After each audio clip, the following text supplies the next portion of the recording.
학생 여러분 안녕하세요. 14주차 강의를 시작해 보도록 하겠습니다. 14주차 강의는 지난 강의에서 마지막 부분에 얘기했던 모스 트랜지스터에 관련된 내용을 학습을 할 거고요. 지난주에 잠깐 얘기했던 부분을 또 얘기를 해보고 전체적인 내용을 학습해 보도록 하겠습니다. 자, 강의 순서는 다음과 같습니다. 모스펫의 구조에 대해서 이야기를 할 거고요. 그 다음에 모스펫의 동작 영역이 크게 두 가지가 있거든요. 트라이오드랑 세츄레이션 영역, 그리고 내부적으로 어떻게 커런트를 흘려주고 동작하는지 이야기를 할 거고요. 그 다음으로 모스 트랜지스터의 모델에 대해서 이야기를 할 겁니다. 라지 시그널 모델과 스몰 시그널 모델. 이 모델 개념은 BJT에서 배웠던 개념과 유사하다고 생각을 하시면 되겠고요. 그 다음으로 PMOS 트랜지스터, CMOS 테크놀로지에 대해서 이야기를 하고 이번 챕터를 마치도록 하겠습니다. 자, 강의 순서는 다음과 같고요. 이거는 지난주에 얘기를 했으니까 넘어가도록 하겠습니다. 모스펫은 메탈 옥사이드 세미컨덕터 필드 이펙트 트랜지스터라고 부르고요. 여기에 지금 대략적인 그림이 나와 있죠.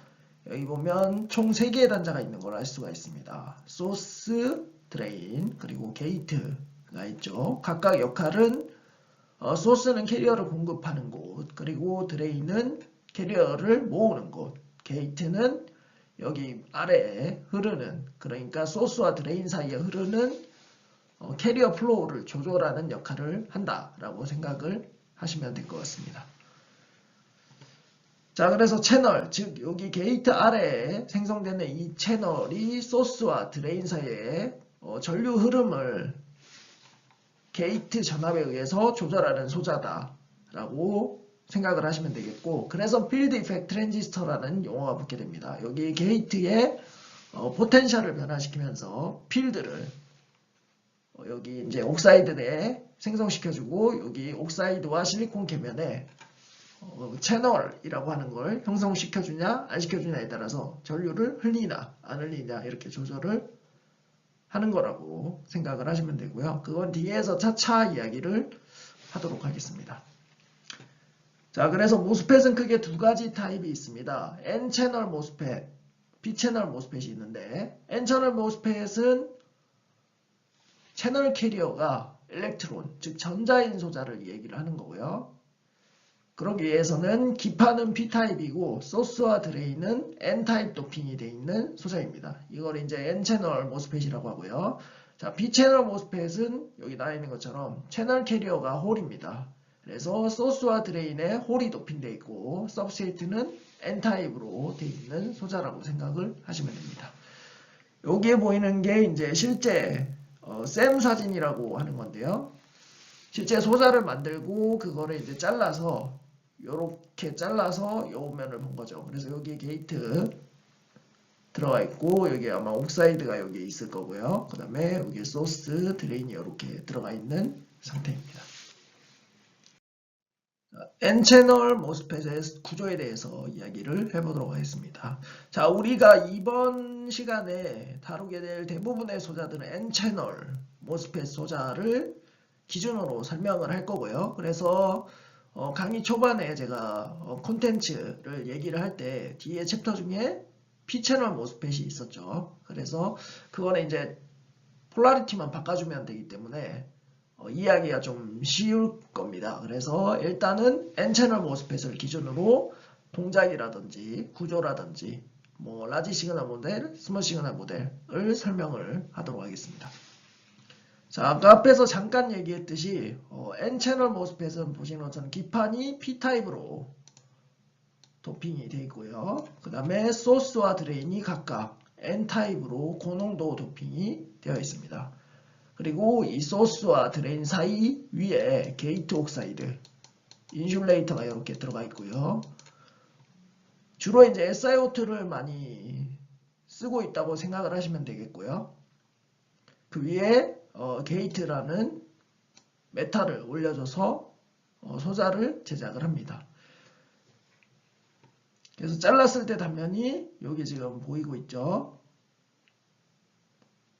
보는 것처럼 소스와 드레인은 각각 N불로 도핑이 되어 있고 서브스트레이트는 P. 이런 걸 N채널 모스펫이라고 한다고 기억하시면 되겠고, 게이트에 다이렉트릭이 이렇게 올라가 있는 상태에 메탈이 이렇게 올라갑니다. 그래서 이러한 구조라고 생각을 하시면 되겠고, 사실 이 옥사이드 레이어와 여기 게이트 메탈 물질은 이제 메탈을 쓸 수도 있고 뭐 폴리실리콘을 쓸 수도 있고 뭐 다양하게 변동이 될 수 있는데, 그거는 나중에 뭐 중요한 내용이 아니니까 나중에 추가적으로 좀 부연 설명을 하도록 하고요. 여기 회로 기호를 보시면 간단하게 이렇게 나타낼 수 있는 거를 알 수가 있고요. 이렇게 보시면 소스와 드레인이 해서 이렇게 두 개가 그려져 있는 걸 확인할 수가 있죠. 그래서 이게 모스펫 기호라는 걸 기억하시면 되겠고, 여기 화살표 방향에 따라서 N채널 모스펫인지 P채널 모스펫인지 구별을 할 수가 있습니다. 여기 보면 지금 화살표 방향이 드레인에서 소스 쪽으로 이렇게 가고 있죠. 그 이유는 커런트 방향이 그렇게 되기 때문입니다. 아까 소스가 캐리어를 공급하는 데고 드레인이 모으는 데라고 했죠. 그래서 전자가 여기서 공급돼서 이쪽으로 이동을 하니까 전자의 이동 방향의 반대 방향이 커런트 방향이죠. 그래서 지금 이렇게 아래쪽으로 화살표가 표시가 되어 있는 겁니다. 그래서 회로 기호를 기억을 좀 해주시고요. 자, 그러면 N채널 모스펫의 구조에 대해서 좀 더 자세히 이야기를 해보도록 하겠습니다. 자, 여기 보시면 먼저 게이트 물질부터 얘기를 해볼게요. 자, 게이트 물질은 일반적으로 헤빌리 더프트 폴리크리스탈린 실리콘을 사용한다고 되어 있죠. 그리고 다른 말로는 이렇게 폴리실리콘 표현하기도 하고, 폴리하고 하이픈하고 실리콘을 적기도 하고 폴리라고도 얘기를 합니다. 자, 메탈 대신에 N타입으로 도핑된 폴리실리콘을 게이트 물질로 많이 활용을 했습니다. 근데 이거는 예전 얘기고요. 최근에는 이제 여기 소스와 드레인 사이에 이 길이가 점점 줄어들음에 따라서, 이 줄어드는 이유는 무어의 법칙이라고 하는 게 있습니다. 뭐 24개월마다 같은 면적 사이즈의 모스펫의 개수를 2배씩 늘린다는 그런 법칙이 있는데, 그걸 위해서 여기 소스와 드레인 사이에 게이트 랭스라고 하죠. 여기 지금 표시가 되어 있죠. 랭스 90나노라고 되어 있죠.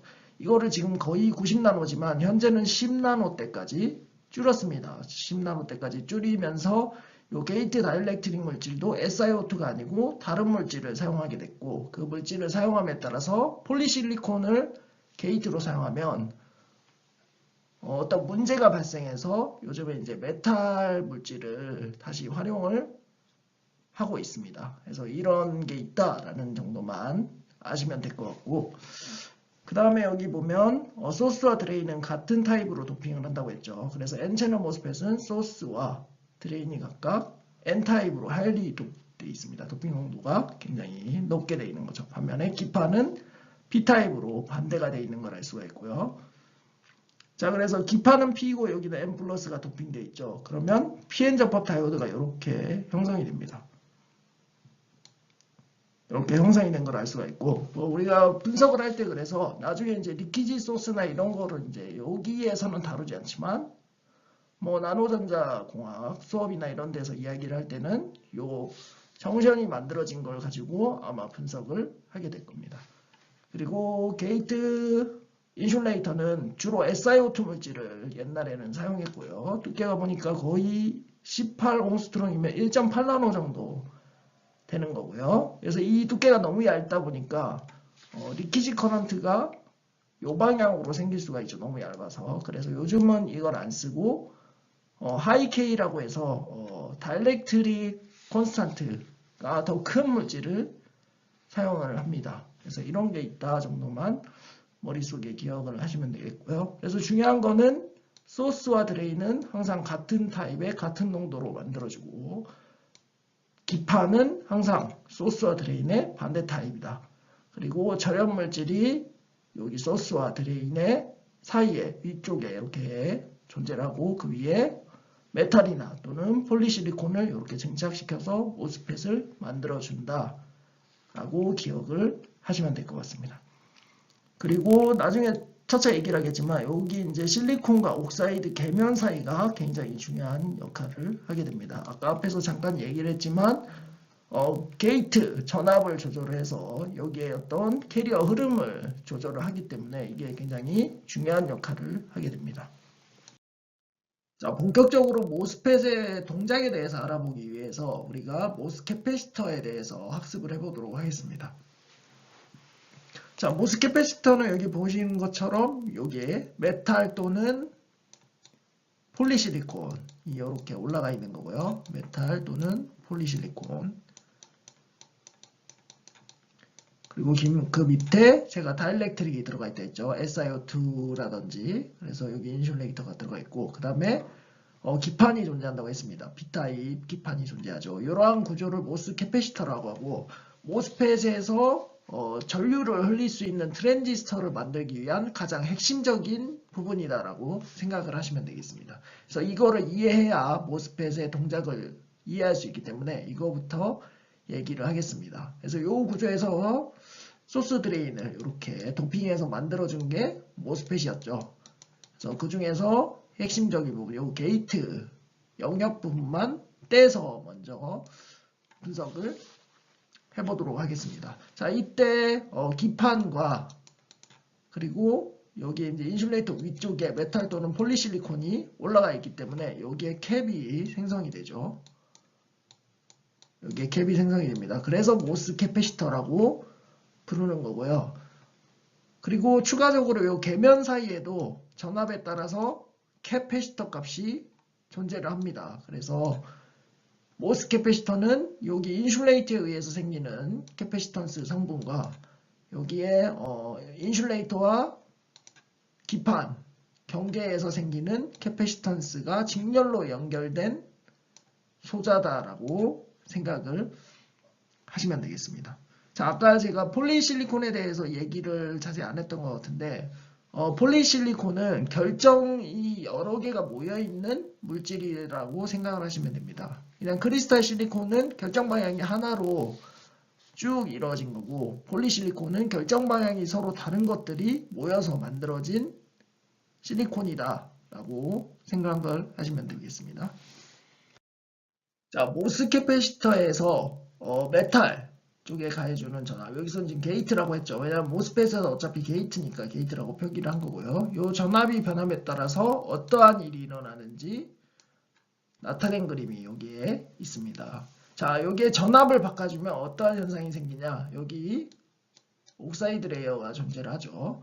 이 옥사이드 레이어와 밑에 실리콘 물질 사이의 경계면, 여기죠. 이 경계면에 차지 디스트리뷰션이 변화가 생깁니다. 그래서 이 차지 디스트리뷰션 변화에 의해서 채널이라는 게 생성이 됐다가 없어졌다가 합니다. 그래서 커런트를 흘려줄 수 있게 됐다가 흘려줄 수 없게 됐다가 이렇게 되는 거거든요. 그래서 모스펫에서 이게 가장 중요한 역할을 하는 부분이라고 생각을 하시면 되고, 그래서 모스펫에서 필드 이펙트 트랜지스터라는 용어가 붙은 이유가 이것 때문이라고 생각을 하시면 됩니다. 그래서 각각 지금 세 가지 전압에 대해서 이야기를 하고 있죠. 이런 세 가지 경우에 어떠한 일이 생기는지 한번 알아보도록 하겠습니다. 자, 첫 번째로 우리가 여기 게이트 전압이라고 부르겠습니다. 게이트 전압이 음수일 때를 살펴보죠. 게이트 전압이 음수이면 여기 게이트의 물질에 마이너스 전하가 인가가 되죠. 그러면 차지 뉴트럴이기 때문에 플러스의 전하를 동등하게 여기에다 만들어줘야 됩니다. 그러면 어떻게 만들어주냐. 자, B타입 기판에는 양의 전하를 띠는 홀들이 분포해 있죠. 그렇기 때문에 이 홀들을 표면으로 끌어당깁니다. 그래서 여기에 있는 전체 차지량과 여기에 있는 차지량을 맞춰주려고 하는 거죠. 이렇게 될 경우에 홀들이 여기에 모여서 어큐뮬레이션이라는 레이어를 형성을 하고 차지 분포가 변하게 되는 거죠. 그래서 특별히 농도가 높은 양의 전하 레이어가 이렇게 형성이 됩니다. 그러면 캐패시턴스 성분은 여기에는 기판에는 존재하지 않게 되고 여기 옥사이드, 지금 인슐레이터 부분에 캐패시턴스만 존재를 하게 됩니다. 그러고 나서 전압이 이제 양의 전압으로 증가를 한다고 생각을 해봅시다. 좀 큰 전압이 아니고 약간 낮은 양의 전압을 인가해주면, 자, 여기에 플러스 전하들이 인가가 되겠죠. 플러스 전하가 인가가 되면, 자, 차지 뉴트럴리티를 맞춰야 되는 부분도 존재를 하죠. 자, 그러면 우리가 저희가 챕터 2에서 얘기를 했었나요? 자, P타입 세미컨덕터에서 홀들이 존재를 하고, 그거를 만들기 위해서 억셉터라는 것들이 내부에 존재한다고 했습니다. 이 억셉터들은 마이너스에 차지를 띈다고 했었죠. 그렇기 때문에 여기에 플러스의 전압이 인가되면 여기에 그에 상응하는 마이너스 전압 양들이 존재를 해야겠죠. 그래서 홀을 밀어냅니다. 이 표면에서부터 홀을 다 밀어내고 픽스드 이온인 억셉터 이온들만 남겨놓게 되는 거죠. 지금 쭉쭉 다 밀어내서 없애버리는 겁니다. 그리고 여기에 고정된 억셉터 이온들 마이너스 전하를 띠죠. 그것들이 여기에 나타나게 만들어줍니다. 그러면 이게 뭔가요? 공핀 영역이라고 하는 거죠. PN 다이오드 부분에서 이야기를 했던 건데, 공핀 영역이 생기게 되고, 이 공핀 영역이 생기면 캐패시턴스 성분이 이렇게 발생을 합니다. 여기 디플리션 캡이라고 해서 캐패시턴 성분이 발생을 하죠. 그래서 캡이 이렇게 두 개가 직렬로 연결되어 있는 것처럼 나타나게 됩니다. 그리고 이게 디플리션 영역의 넓이가 되겠고요. 자, 이 상태에서 조금 더 큰 전압을 가해준다. 그러면 밀어내는 거에 더해서 일렉트론들을 계면 쪽으로 당겨주게 됩니다. 왜냐하면 여기 플러스 차지들이 워낙 많이 존재하니까 그거를 상쇄시켜주기 위해서, 상쇄라기보다는 이제 차지 뉴트럴리티를 맞춰주기 위해서 여기에 마이너스의 차지들이 모이게 되는 거죠. 즉 전자가 모여야 된다는 얘기죠. 그래서 전자가 이렇게 당겨집니다. 자, 그럼 전자가 어디서 공급되냐? 자, P타입 세미컨덕터라고 해서 전자가 존재하지 않는 건 아닙니다. P타입 세미컨덕터는 홀의 농도가 전자의 농도보다 훨씬 많다는 얘기지, 전자가 존재하지 않는다는 얘기는 아닙니다. 그렇기 때문에 여기에 조금 존재하는 전자들이 이 계면 쪽으로 모이게 되는 거죠. 그리고 어떤 레이어를 형성하게 되는데, 이 레이어를 인버전 레이어라고 합니다. 왜 인버전 레이어라고 하냐? P타입에는 홀들이 많이 존재하는데 이와 상응되는 전자들이 모여있는 레이어가 형성되기 때문에 인버전 레이어라고 명칭을 부르는 거고요. 이 인버전 레이어 바깥쪽에는 디플리션 레이어들이 그대로 존재를 하고 있죠. 그래서 여기 캐패시턴스 성분이 또 똑같이 존재를 하게 됩니다. 그래서 이 캐패시턴스 성분과 옥사이드 캐패시턴스 성분이 직렬로 돼서 존재하는 형태로 나타나게 되는 거죠. 자, 그래서 이 부분이 우리가 모스펫 구동에 있어서 가장 중요한 역할을 하는 부분이라고 생각을 하시면 되겠고요. 자, 그래서 어떤 일이 생기냐, 좀 더 자세히 알아보면 모스펫으로 이제 넘어온 거죠. 모스펫으로 넘어와서 소스와 드레인에 각각 이렇게 도핑을 해주고 그라운드를 걸어준 상태로 만들어줍니다. 그리고 게이트 전압을 점점점 증가시키는 거죠. 자, 처음에 음전화일 때는 여기에 뭐가 생긴다고 했죠? 홀 어큐뮬레이션 레이어가 생긴다고 했습니다. 그럼 홀들이 굉장히 많이 모여있는 레이어가 생기겠죠. 그러면 소스와 드레인 사이에 전압을 가해주더라도 전류가 흐르지 않겠죠. 왜냐하면 MPN 구조를 가지고 있기 때문이죠. 자, 흐르지 않는 상태에서 게이트 전압을 점점점 증가시킨다고 생각을 해보죠. 그러면 점점 디플리션 영역들이 발생을 하게 됩니다. 아까 앞에서 잠깐 얘기를 했죠. 그래서 공핀 영역이 점점 발생을 하지만 이 영역에는 캐리어가 존재하지 않죠. 그러면 여기 소스와 드레인에 전압을 인가해도 전류가 흐를 수가 없습니다. 디플리션 영역 자체가 원래 캐리어, 즉 홀이나 일렉트론이 존재하지 않는 레이어이기 때문이고요. 그래서 여기 지금 설명이 되어 있죠. 게이트 전압이 음에서 이제 점점 양으로 증가하게 되면 홀이 표면으로부터 멀어지게 되는 거죠. 그러면 억셉터 이온들이 표면에 분포를 하게 되는 거죠. 그게 마이너스 이온을 띄고 있어서 지금 이렇게 표시를 한 거고 이 레이어를 디플리션 영역이라고 하는 겁니다. 그러고 나서 좀 더 많은 전압을 인가를 해주면 특히 이제 기준점이 되는 게 여기 VTH라고 하는 전압인데 이거는 이제 문턱 전압이라고 많이 얘기를 하고요. 문턱 전압의 의미는 아까 말한 인버전 레이어를 만들기 시작하는 전압이다라고 생각을 하시면 됩니다. 그래서 게이트 전압이 이 문턱 전압보다 더 높은 전압을 그러니까 인가해주게 되면 이제 옥사이드와 실리콘 계면 사이에 마이너스의 인버전 레이어들이 생기는 거죠. 홀드를 끌어당겨 오는 거죠. 그래서 홀이 이렇게 레이어를 형성을 합니다. 자, 그러면 N 플러스가 존재를 하죠. 그러면 같은 타입의 실리콘들이 연결되어 있는 것처럼 생성이 되는 거죠. 그래서 소스와 드레인 사이에 여기 소스와 드레인 사이에 만약에 전압이 인가된다. 그러면 전류가 흐르게 되겠죠. 그래서 아까 앞에서 봤듯이 모스펫에서 모스 캐패시터 부분은 전류를 흘려줄 수 있는 통로를 만들어주는 역할을 한다고 생각을 하시면 됩니다. 그래서 N채널 모스펫의 경우에는 게이트 전압이 양의 전압일 때 이 인버전 레이어를 만들고 특히 문턱 전압이라고 하는 이 VTH 전압보다 큰 전압일 때 인버전 레이어를 만든다. 그래서 전류를 흘려줄 수 있는 통로를 만들어낸다 라고 생각을 하시면 될 것 같습니다. 그래서 여기 지금 설명이 되어 있죠. 일렉트론 인버전 레이어가 여기저기 있습니다. 채널을 형성한다고 되어 있죠. 대신 이 채널은 저항이 어느 정도 존재를 하겠죠. 왜냐하면 농도에 따라서 저항값이 변하니까요. 그러나서 나중에 소스와 드레인 사이에 전압을 인가해줬을 때 커런트를 흘려주는 통로로 역할을 하게 된다라고 지금 정의를 해놓은 거고요.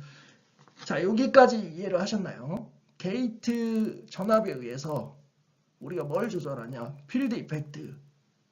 필드를 형성하는 그런 효과를 통해서 채널을 만들어준다. 즉 전류를 흘려줄 수 있는 통로를 만들어주고 없애주는 역할을 하는 게 게이트 전압이라는 걸 알 수가 있죠. 자, 그러면 채널이 여기에 이제 소스와 드레인 사이에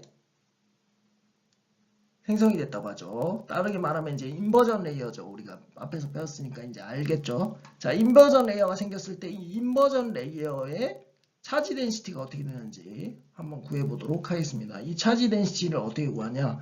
자, 우리가 전자계학 시간에 배운 수식 중에 Q는 CV라는 수식이 있습니다. 그 수식을 이용해서 우리가 구할 수가 있습니다. 그래서 Q 인버전 레이어의 차지 덴시티는 COX, 여기에 이제 옥사이드 캐패시턴스 값이죠. COX 곱하기 전압 VGS 마이너스 VTH라고 되어 있죠. 즉 게이트 전압 빼기 문턱 전압이죠. 왜냐하면 문턱 전압을 넘어서야지 인버전 레이어가 생기기 때문에 VGS 마이너스 VTH로 표현을 한 거죠. 그래서 인버전 레이어의 양은 양이 아니고 차지 덴시티죠. 차지 덴시티는 이렇게 결정이 된다는 거고, 결국 우리가 게이트 전압을 조절하면 이 인버전 레이어의 차지 덴시티를 조절할 수 있다는 얘기가 되는 거니까 저항값이 바뀐다는 걸 대충 예측을 할 수가 있죠. 그래서 이 개념은 나중에 또 전류를 흘릴 때 어떻게 변하는지 알아볼 때 좀 더 자세히 알 수 있게 되고요. 그래서 여기에 레퍼런스 볼테이지는 소스 볼테이지로 한다. 왜냐하면 소스는 일반적으로 그라운드로 연결하기 때문에 소스를 그라운드로 기준점으로 이제 삼아준다라는 얘기를 하는 거고요. 그리고 VTH, 아까 문턱 전압이라고 했죠. 문턱 전압은 채널 서페이스가 strongly inverted라는 얘기가 인버전 레이어를 만든다는 걸 얘기를 하는 겁니다. 그래서 인버전 레이어를 만드는 그 시점의 값을 얘기한다는 겁니다. 그래서 이 VTH는 다른 말로 문턱 전압, 영어로는 스레스홀드 볼테이지라고 하고, 이 전압이 되면은 점점 인버전된 레이어가 발생을 하기 시작한다는 얘기다라고 생각을 하시면 되겠습니다. 여기서 정의가 있죠. 그래서 N, 여기서 N은 이제 인버전 레이어에 생기는 전자의 농도죠. 이 전자의 농도가 원래 존재하는 억셉터 이온. 억셉터 이온 마이너스 전하를 띄우고 있죠. 그래서 이 억셉터 이온의 농도와 전자의 농도가 같아질 때를 스트롱리 인버티드 됐다고 얘기를 한다라는 겁니다. 뭐 쉽게 말하면 그냥 채널이 형성이 됐다. 형성이 되는 전압 이렇게 생각을 하시면 더 쉬울 것 같고요. 자, 그래서 우리가 아까 살펴봤을 때 그 인버전 레이어가 Q는 CV라는 수식에 의해서 영향을 받는다고 했죠. 그럴 때 전압이 변하면, 게이트 전압이 변하면 그 차지량이 변한다고 했습니다. 차지 덴시티가 변하죠. 그 말은 저항이 변한다는 얘기가 되는 거죠. 그래서 일반적으로 볼테이지 디펜던트 레지스터로 이 채널 아래 영역을 표시를 합니다. 이렇게 저항이 직렬로 연결되어 있는 것처럼 만들어주는 거죠. 그리고 이 전압이 바뀔 때마다 이 저항값이 바뀌도록 정의를 많이 한다는 거고요. 그래서 여기 보면 설명이 되어 있죠. 그 채널에, 여기서 채널이라는 얘기는 인슐레이터와 세마이컨덕터 계면에 생기는 걸 얘기를 하는 겁니다. 그래서 이 채널 내에 차지 덴시티는 아까 게이트 전압에 비례를 했고, 그 다음에 옥사이드의 캐패시턴스에 대해서도 비례를 한다는 걸 알 수가 있었죠. Q는 CV라는 수식에 의해서. 그래서 이렇게 생기는 이제 채널을 저항으로 모델링을 하고, 이게 볼테이지에 의존을 하기 때문에, 특히 게이트 볼테이지에 의존을 하기 때문에 볼테이지 디펜던트 레지스터로 많이 모델링을 한다라고 생각을 하시면 되겠습니다. 자, 그럼 우리가 이제까지 설명한 걸 바탕으로 게이트 전압, 즉 게이트의 역할을 이해를 하셨죠? 다시 한번 복습을 해보자면, 자, 여기서 복습을 한 이유는 이 부분이 중요한 파트이기 때문에 복습을 하는 겁니다. 자, 소스와 드레인 부분을 빼고는 우리가 모스 캐패시터라고 했습니다. 그리고 나서 여기에 인가되는 전압 V1이라고 여기 지금 표시를 했죠. 이 V1에 의해서 이 인슐레이터와 세마이컨덕터 사이에 인터페이스, 즉 경계에 차지 디스트리뷰션에 변화가 생긴다고 했습니다. 그래서 모스펫에서 전류를 흘려주기 위해서, 특히 N채널 모스펫에서 전류를 흘려주기 위해서는 P타입 기판에 그 아까 말한 경계에다가 계면이죠. 계면에다가 전자가 모여있는 인버전 레이어를 만들어줘야 된다고 했습니다. 그래서 인버전 레이어를 만들어주고 그 뒤에 소스와 드레인 사이에 전압차를 인가해주면 전류가 이렇게 흐르게 되겠죠. 지금 전류가 흐르는 것처럼 표시가 되어 있죠. 이게 모스펫의 전체적인 구동이라고 생각을 하시면 되겠습니다. 여기서 먼저 뒤에서 우리가 소스와 드레인 사이에 전압이 변할 때 어떠한 현상이 생기는지 알아볼 건데, 그거는 추후에 알아보기로 하고요. 그래서 간단하게 우리가 이 모스펫을 주로 이제 여기 수도꼭지로 많이 표현을 합니다.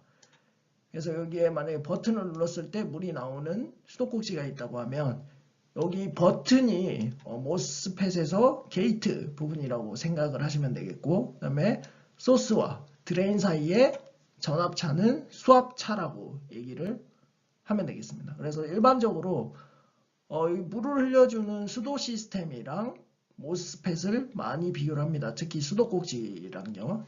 그래서 보시면 우리가 게이트 쪽에 전압을 인가해서 소스와 드레인에 전류를 흐를 수 있도록 조절을 하는 거죠. 똑같이 수도꼭지에서 수도꼭지를 돌려주거나 눌러줌으로 통해서 물이 흐르는 양을 조절하게 되는 거죠. 자, 여기 누르는 수도꼭지보다 오히려 우리가 돌려주는 수도꼭지가 더 유사하다고 할 수 있겠네요. 게이트 전압이 뭐 증가하는 거를 수도꼭지를 더 많이 풀어준다고 생각을 하면 좀 더 이해하기가 쉬울 수가 있겠네요. 그래서 이렇게 구동을 이해를 하시면 되겠고, 뒤에 이제 차차 소스와 드레인 사이에 전압이 변할 때 어떠한 또 변화가 생기는지 알아보도록 하겠습니다.